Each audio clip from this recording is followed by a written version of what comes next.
नमस्कार प्रिय विद्यार्थियों। कक्षा 8 विषय विज्ञान अध्याय 6 दहन और ज्वाला। पिछले वीडियो में हमने समझा था दहन के बारे में।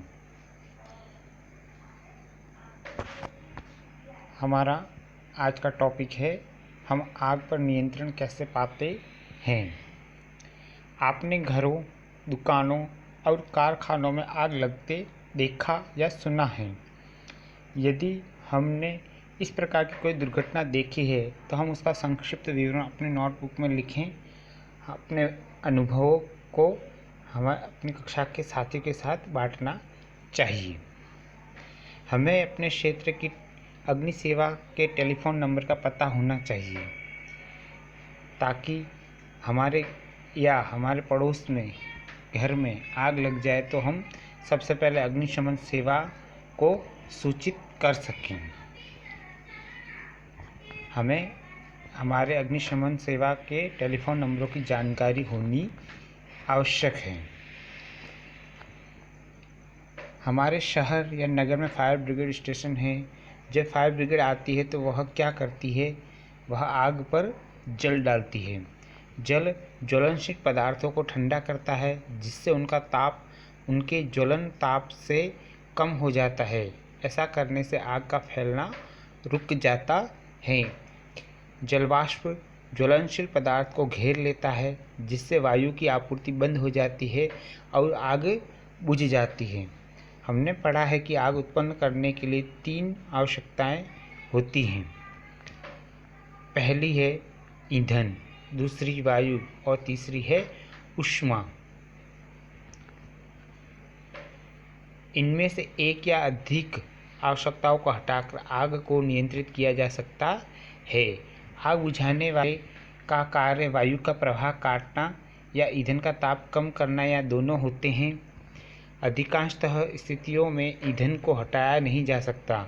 उदाहरण के लिए यदि किसी भवन में आग लगती है तो संपूर्ण भवन ही ईंधन होता है।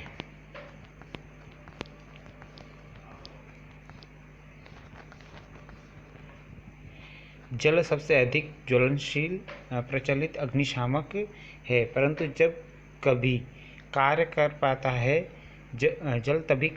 पाता है जब लकड़ी और कागज जैसी वस्तुओं में आग लगी हो। यदि विद्युत उपकरणों में आग लगी हो तो जल विद्युत का चालन कर सकता है और आग बुझाने वालों को हानि हो सकती है। तेल और पेट्रोल में लगी आग बुझाने हेतु भी जल का उपयोग उचित नहीं होता। जब जल तेल से भारी होता है, अतः यह तेल के नीचे चला जाता है और तेल ऊपर रह जाता है। विद्युत उपकरण और पेट्रोल जैसे ज्वलनशील पदार्थों में लगी आग के लिए कार्बन डाइऑक्साइड सबसे अच्छा अग्निशामक है। ऑक्सीजन से भारी होने के कारण कार्बन डाइऑक्साइड आग को एक कंबल की तरह लपेट लेती है। इससे ईंधन और ऑक्सीजन के बीच संपर्क टूट जाता है, अतः आग पर नियंत्रण हो जाता है। CO2 यानी कार्बन डाइऑक्साइड का अतिरिक्त लाभ यह है कि सामान्यतः यह विद्युत उपकरणों को कोई हानि नहीं पहुंचाते हैं। हमें कार्बन डाइऑक्साइड की आपूर्ति कहाँ से मिलती है? उच्च दाब पर यह द्रव के रूप में सिलेंडरों में भरी जा सकती है। LPG किस रूप में सिलेंडरों में रखी जाती है? सिलेंडर से छोड़े जाने पर CO2 बहुत अधिक फैलती है और ठंडी हो जाती है। यह न केवल आग को चारों ओर से घेर लेती है बल्कि ईंधन के ताप को भी नीचे ले जाती है, इसलिए यह अति उत्तम अग्निशामक है। CO2 प्राप्त करने का एक दूसरा तरीका सोडियम बाइकार्बोनेट यानी बेकिंग सोडा या पोटेशियम कार्बोनेट जैसे रसायनों के पाउडर का भारी मात्रा में छिड़काव है। आग के निकट इन पदार्थों से बहुत सी कार्बन डाइऑक्साइड गैस निकलती है जो आग बुझा देती है। अब आता है दहन के प्रकार। एक जलती हुई माचिस की तीली अथवा गैस लाइटर को रसोई के स्टोव के निकट ले जाते हैं। गैस स्टोव का उपयोग सावधानीपूर्वक करना चाहिए।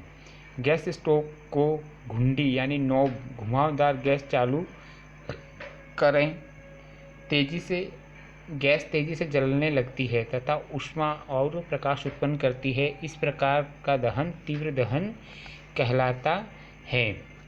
फॉस्फोरस जैसे कुछ पदार्थ जो कमरे के ताप पर वायु में जल उठते हैं, इस प्रकार का दहन जिसमें पदार्थ बिना किसी प्रत्यक्ष कारण के अचानक लपटों के साथ जल उठता है, सतह दहन कहलाता है। कोयले की खानों में कोयले की धूल के सतह दहन से कई बार खतरनाक अग्निकुंड हो चुके हैं।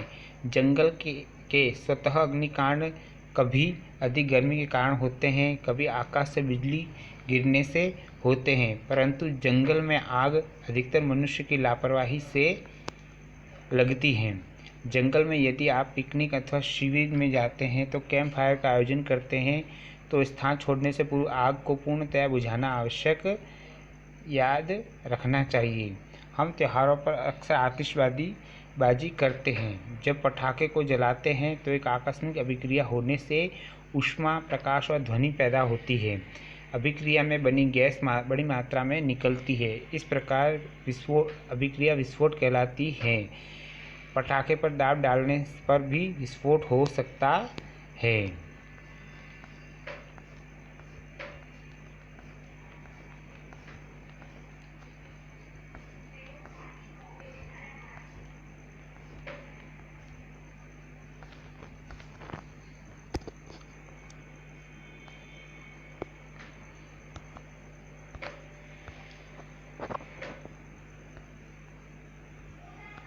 अध्याय का शेष भाग हम अगले वीडियो में समझेंगे।